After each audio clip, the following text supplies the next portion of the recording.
حمد و صلاۃ کے بعد تمام سامعین و حاضرین السلام علیکم ورحمۃ اللہ وبرکاتہ۔ شب عاشور میں ہم سب کا مسجد میں آنا اور سیدنا امام عالی مقام حضرت سیدنا امام حسین رضی اللہ تعالیٰ عنہ سے محبت کا اظہار کرنا، اللہ تبارک و تعالی ہماری اس حاضری کو اپنی بارگاہ میں قبول فرمائے۔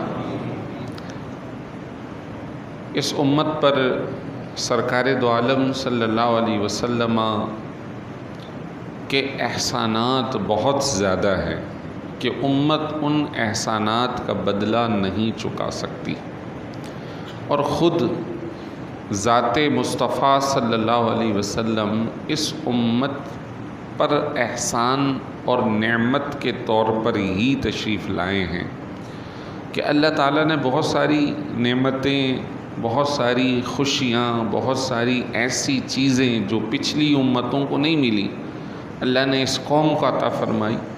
لیکن اس میں جو سب سے اہم ترین نعمت ہے وہ سرکار دو عالم صلی اللہ علیہ وسلم کا وجود مبارک ہے، آپ کی ذات ہے۔ اللہ تعالیٰ نے فرمایا ہے لَقَدْ مَنَّ اللَّهُ عَلَى الْمُؤْمِنِينَ إِذْ بَعَثَ فِيهِمْ رَسُولًا، کہ اللہ نے انسانوں پر، مومنوں پر احسان فرمایا ہے کہ ان میں اپنا رسول بھیج دیا۔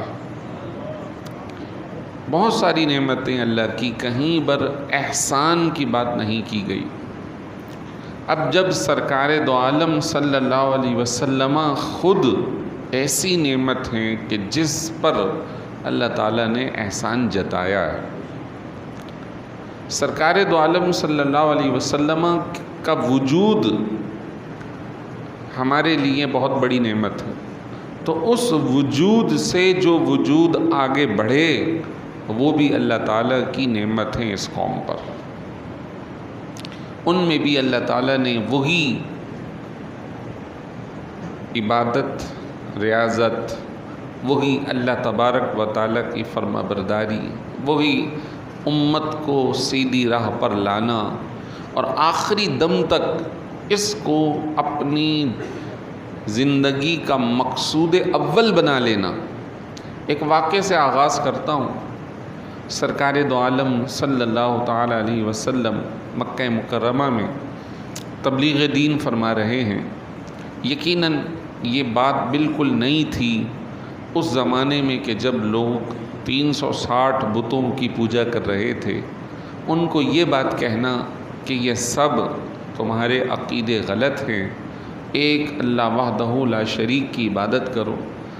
انسان کے اگر کوئی کسی بھی حوالے سے مخالف ہو تو انسان اس کے مد مقابل اتنا غصے نہیں ہوتا جتنا کہ اس کے نظریے کے خلاف اگر کوئی کھڑا ہو۔ نظریے کا جو مسئلہ ہوتا ہے اس میں انسان اپنی جان مار دھاڑ سب کچھ کرنے کو وہ تیار ہو جاتا ہے۔ یہ بہت بڑا مسئلہ تھا۔ آپ صلی اللہ علیہ وسلم نے اس قوم کو ان کے پورے نظریے کو ختم کر کے ایک نیا نظریہ عطا فرمایا۔ لوگوں نے اس ضمن میں آپ کو بھی تکلیفیں دیں، آپ کے اہل خانہ کو بھی تکلیفیں دیں، آپ کے صحابہ کو بھی تکلیفیں دیں، حتیٰ کہ جب یہ سلسلہ نہ رکا تو آپ کے جو چچا محترم تھے جناب ابو طالب، انہوں نے آپ علیہ الصلاۃ والسلام کا ساتھ دینے کا عزم کر رکھا تھا۔ تو ایسی سچویشن کے اندر جو بڑے بڑے لوگ وہاں پہ سرداران تھے، انہوں نے بیٹھک لگائی جناب ابو طالب کے ساتھ کہ آپ اپنے بھتیجے کو سمجھائیں، اور اگر ان کو کسی چیز کی طلب ہے، انہیں پیسے چاہیے، تو ہم ان کو ترازو کے ایک پلڑے میں رکھ کر دوسرے میں سونے کے سکے اشرفیوں سے انہیں تول دیتے۔ اگر انہیں کوئی علاقہ بطور ریاست اور سرداری چاہیے، بتائیں، ہم وہاں کا سردار بنا دیتے ہیں۔ اور اگر کسی خاندان کے اندر ان کو شادی کرنی ہے، کسی خاتون کی طرف طلب ہے، آپ ہمیں بتا دیں، اس گھرانے میں ہم بات کر لیتے ہیں۔ لیکن یہ جو اپنی تبلیغ کی بات ہے یہ چھوڑ دیں، جو ہمارے نظریے کے خلاف بات کر رہے ہیں اسے چھوڑ دیں، اور اگر نہیں چھوڑا گیا تو پھر اس کا نتیجہ بہت خطرناک ہوگا۔ جناب ابو طالب ان لوگوں کی اس میٹنگ کے بعد تھوڑے سے پریشان ہوئے۔ سرکار دو عالم صلی اللہ علیہ وسلم جب گھر تشریف لائے، بیٹھے، بیٹھک لگی، بات ہوئی، اور اس کے بعد پھر اس میٹنگ کا تذکرہ ہوا، اس مجلس کا تذکرہ ہوا کہ آج ایسا ہوا ہے۔ بظاہر یہ بہت بڑی دھمکی تھی۔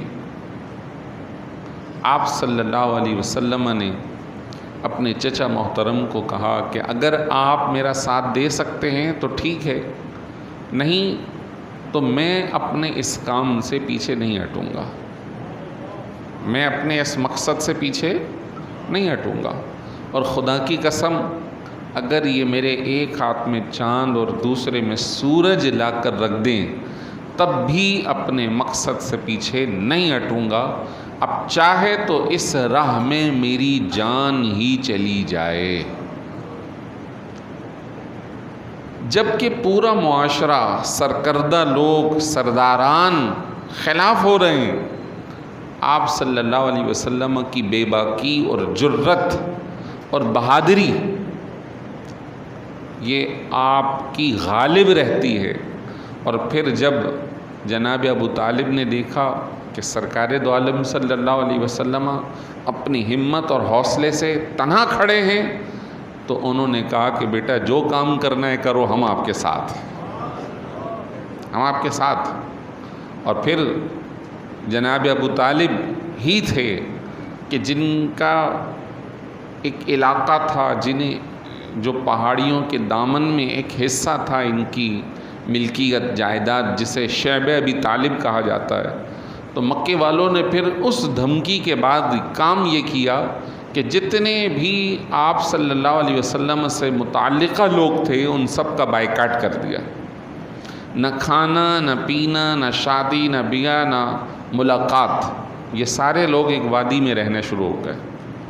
حال یہ تھا کہ پتے کھا کر گزارا کر رہے تھے، حضور علیہ الصلوۃ والسلام بھی وہاں تھے۔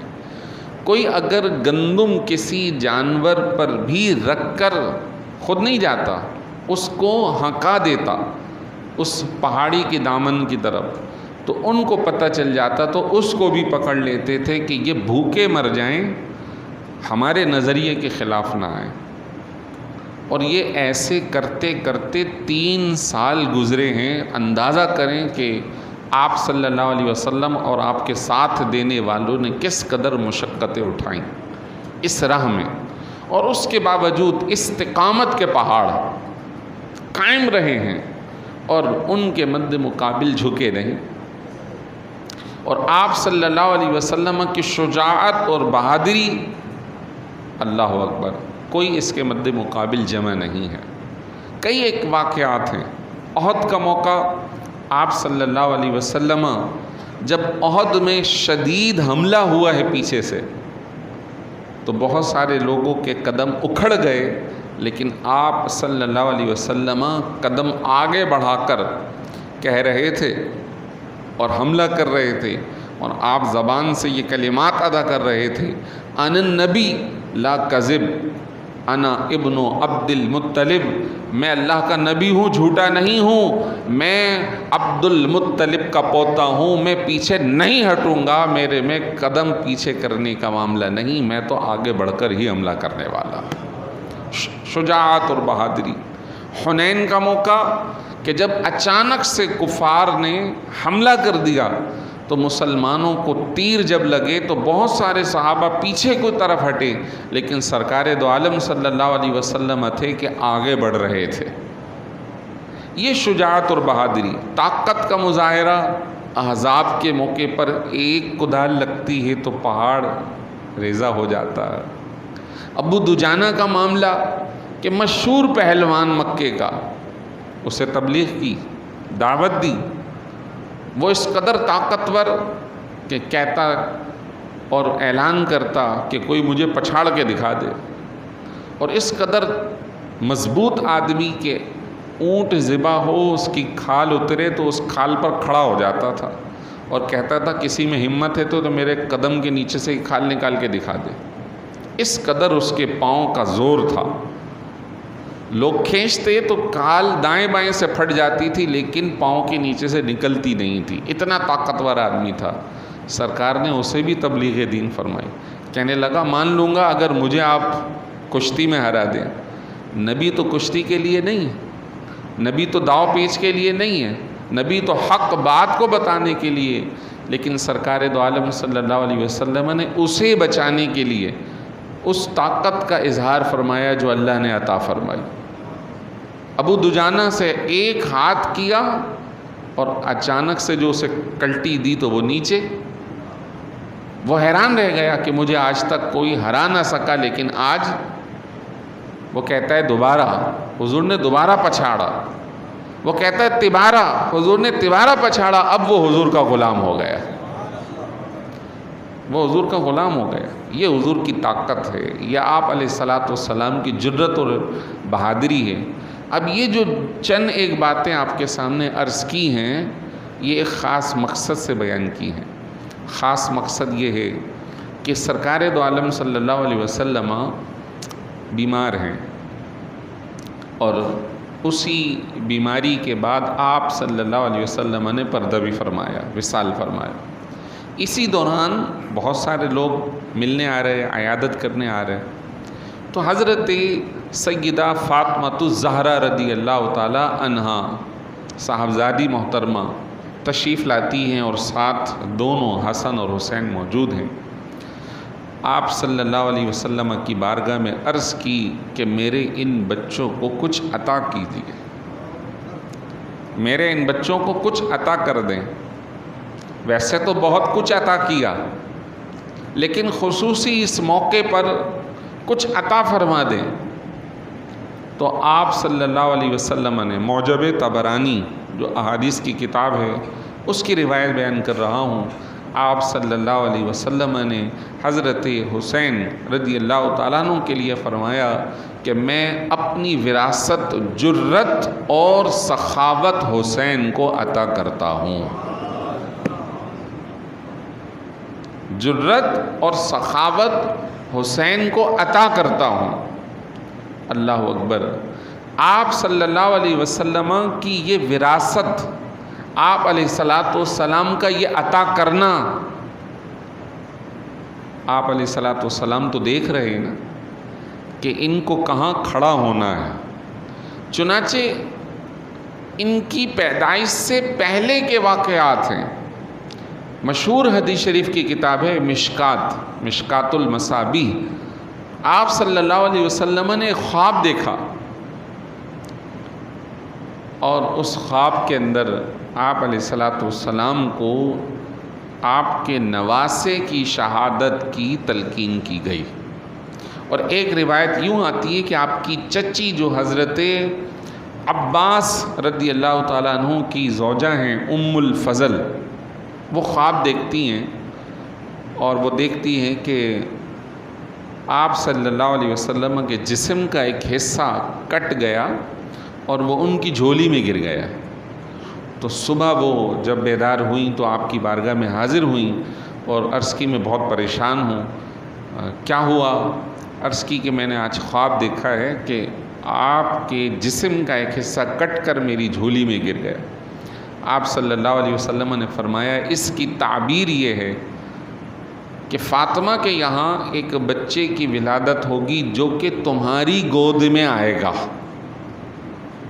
وہ میرے جسم کا حصہ ہے، وہ میرے جسم کا حصہ ہے۔ آج کے زمانے میں اگر اس کو میں ملاؤں تو بہت ہی اچھے اور شاندار انداز میں مل سکتا ہے کہ انسان کا خون اس کی اولاد میں منتقل ہوتا ہے، سیلز منتقل ہوتے ہیں، اور آج علم جنیات جو ہے وہ جو سائنس کا ایک حصہ ہے جس کے اندر نسل در نسل، خاندان در خاندان کے مسائل اس کے اندر پنہاں ہیں، ایک سیل کے ذریعے پتہ چلتا ہے کہ یہ کس خاندان سے تعلق رکھتا ہے۔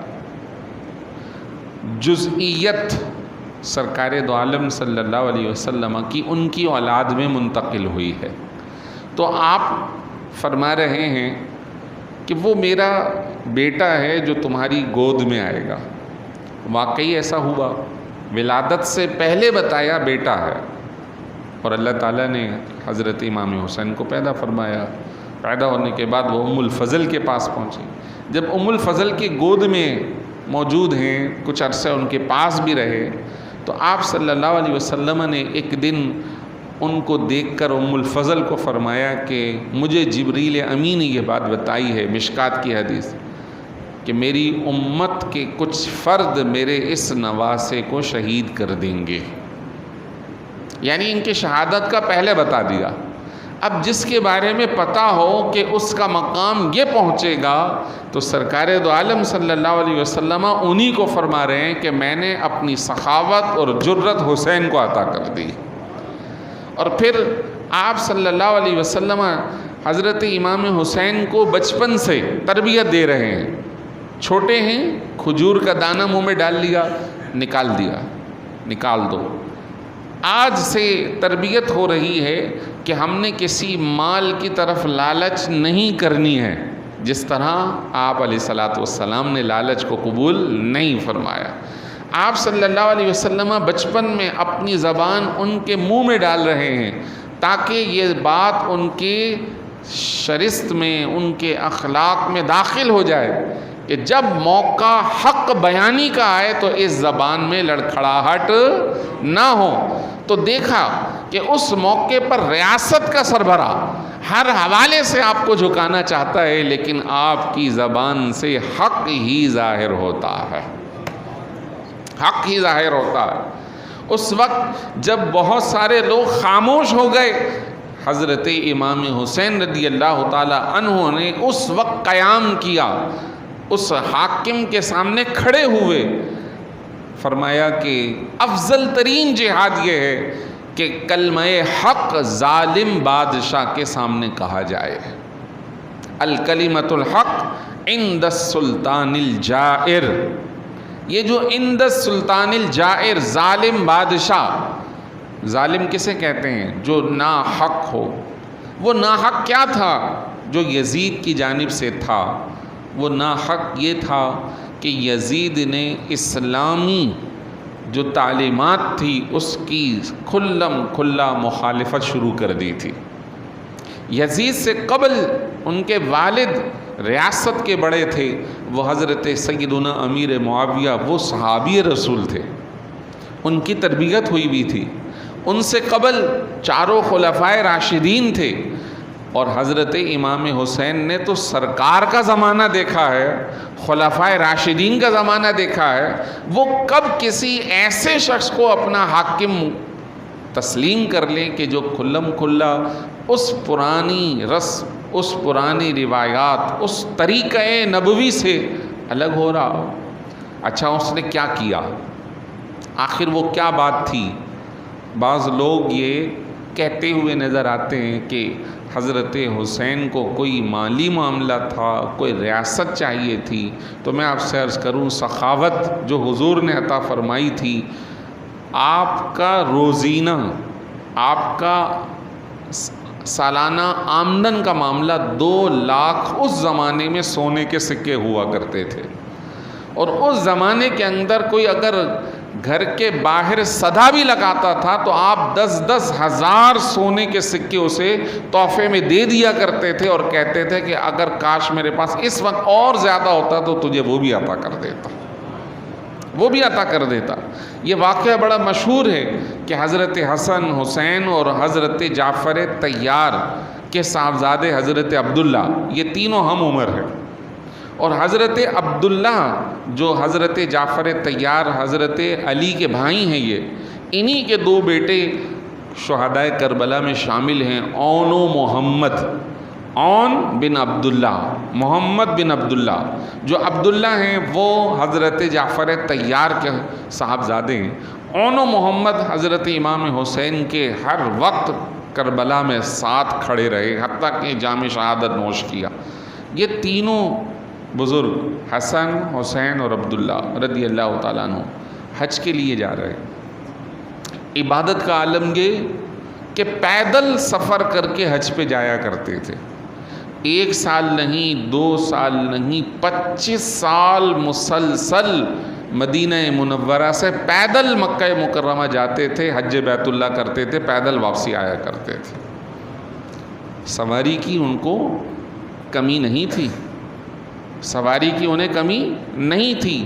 عظمت بیت اللہ کو سامنے رکھ کر ہمیں یہ تعلیم دی کہ عظمت بیت اللہ اس طرح ہونی چاہیے، اس طرح دل میں، اور عبادت ایسی کرو کہ پیش نظر خدا تبارک و تعالی کی عظمت ہو۔ حضرت امام حسن، حسین اور عبداللہ جا رہے ہیں، کسی موقع پر انہیں بھوک اور پیاس کی حاجت ہوتی ہے، توشہ ختم ہو جاتا ہے تو راستے میں خیمہ دیکھتے ہیں، خیمے میں گئے، پوچھا، معلوم کیا، پتہ چلا ایک بڑی بھی اندر موجود ہے، کچھ بکریاں ہیں۔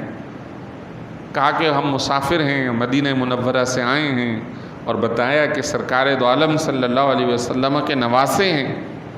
اس خاتون نے بہت ہی زیادہ مہمان نوازی کی اور کہا میرے شوہر اس وقت موجود نہیں ہیں، وہ ہوتے تو اور انتظام کرتے۔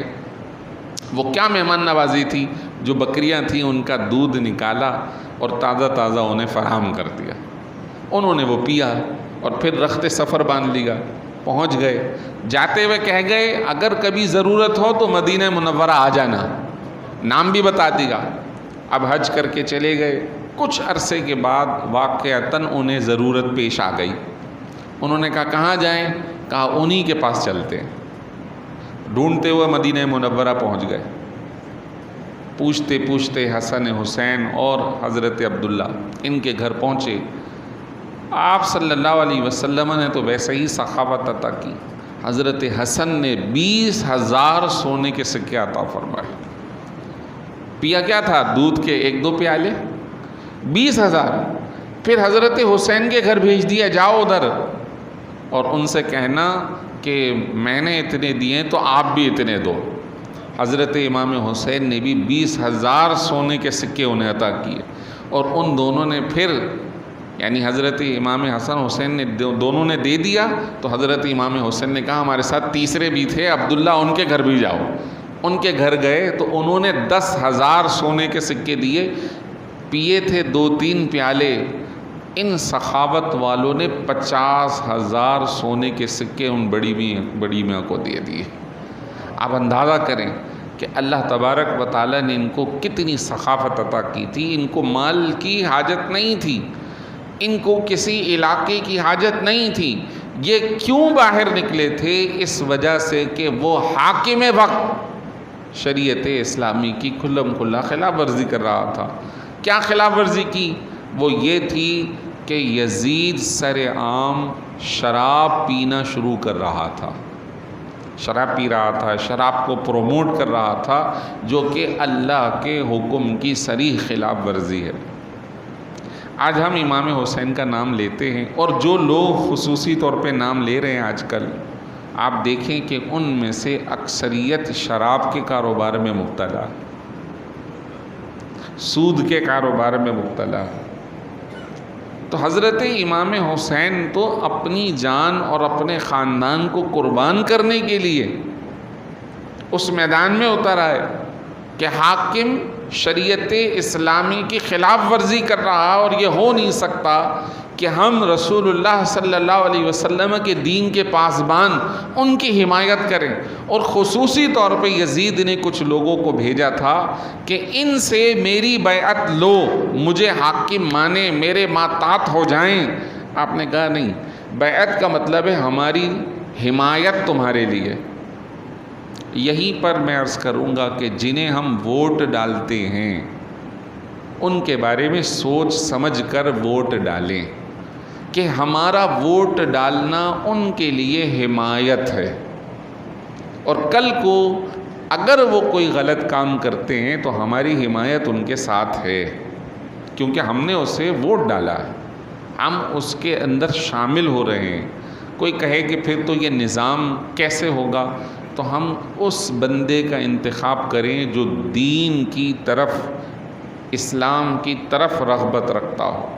آپ جتنے بھی یہ بظاہر سیاسی تنظیمات ہیں، ان سے کوئی ذاتی رنجش نہیں، لیکن میں آپ سے یہ عرض کر دوں کہ اگر ان کا جو مینول اٹھا کر دیکھ لیں، جو ان کا سلوگن اٹھا کے دیکھ لیں، تو وہ سیکولر ہے، اور یہ آپ نے ایک دوسرے کو سناتے ہوئے لوگوں کو دیکھا ہے، جیسے کہ نون لیگ والے تحریک انصاف والوں کو کہتے رہے، فلاں ان کو کہتے رہے، اب نام لیں تو ایک لمبی فہرست ہے، اس کو چھوڑ دیں۔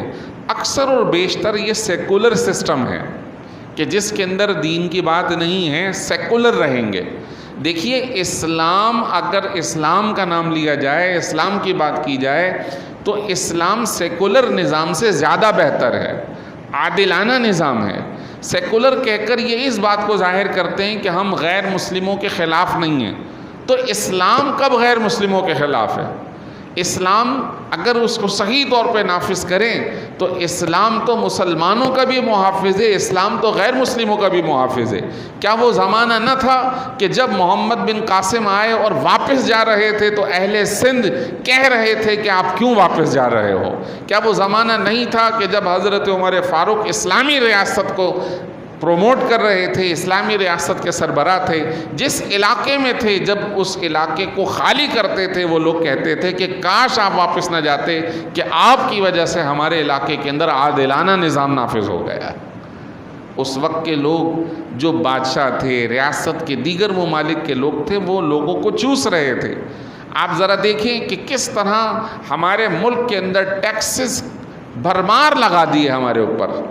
کیا یہ اسلامی نظام ہے؟ کیا اس نظام کے تحت جب اپنے لوگوں کا خون نچوڑ رہے ہیں اور اپنی عیاشیاں ختم نہیں کر رہے؟ آپ اٹھا کر دیکھیے، کتابیں پڑھ لیجئے، اس کے اندر یہ بات لکھی گئی ہے کہ جب تک آپ کے خزانے کے اندر اتنا مال موجود ہے کہ جس سے ریاست چل سکتی ہے، اس وقت تک قوم پر ٹیکس نہیں لگانا چاہیے۔ آپ تو انڈائریکٹ ٹیکس بھی لگا رہے ہیں، ڈائریکٹ ٹیکس بھی لگا رہے ہیں، چوسے چلے جا رہے ہیں۔ اچھا، جو پیسہ آ رہا ہے باہر سے بھی لے رہے ہیں۔ اس نظام کی خرابی کیا ہے کہ ہم نے برطانیہ کا نظام ایڈاپٹ کر رکھا ہے، سیکولر سسٹم ہم نے ایڈاپٹ کر رکھا ہے۔ اب پھر وہی بات آ جائے گی، اگر امام حسین رضی اللہ تعالیٰ عنہ کے سیرت کو، ان کے قیام کو اگر دیکھا جائے تو ان کا قیام کیا تھا؟ ان کا قیام، ان کا کھڑا ہونا، نظام کے خلاف کھڑا ہونا، وہ اسی بنیاد پہ تھا کہ مسلمانوں کے بارے میں اس حاکم کی جو معاملات تھے وہ درست نہیں تھے۔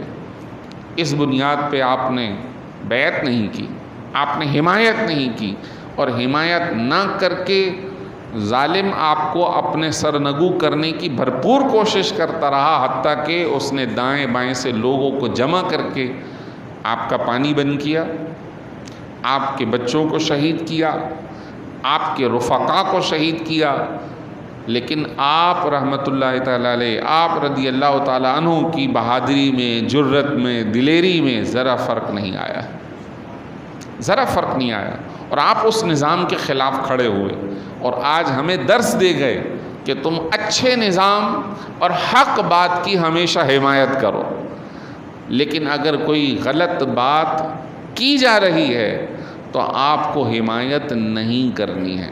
ہم آنکھ بند کر کے کسی کے پیچھے نہیں چل سکتے۔ یاد رکھیں کہ ہر شخص کو اپنی قبر میں جواب دینا ہے، ہر شخص کو جواب دہی کا سامنا کرنا ہوگا۔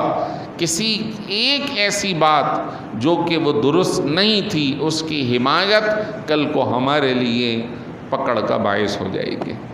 صرف حضرت امام حسین کے ہم اگر منقبت پڑھیں، ان کی سیرت بیان کریں، ان کی فضیلت بیان کریں، لیکن ان کے مقصد کو پیش نظر نہ رکھیں، تو یہ سراسر ناانصافی ہے، سراسر ناانصافی ہے۔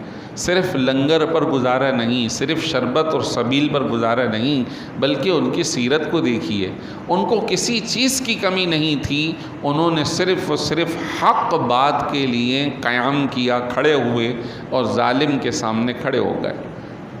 بعد کے بزرگوں نے انہیں سلام پیش کیا، اگرچہ وہ شہید ہو گئے، ان کا خاندان شہید ہو گیا، لیکن وہ شہید ہو کر بھی جیت گئے، اور جو بظاہر جیت گئے وہ جیت کر بھی ہار گئے۔